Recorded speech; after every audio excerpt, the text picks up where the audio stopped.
கர்த்தர் என்னை வைக்கிற இடத்துல இருக்கிறது இல்லை. ரெக்க அடித்து பறக்குது என் மனசு.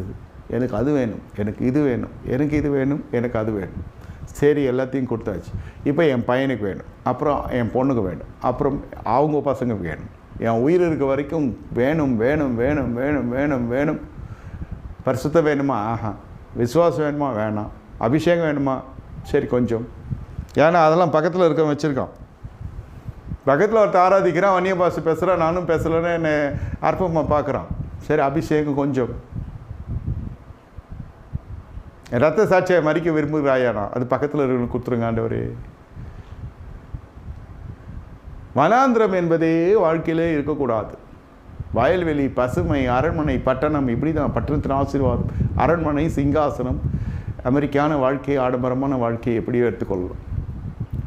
மனம் முழுவதும் இதில் தான் இருக்கிறது. இதுக்கு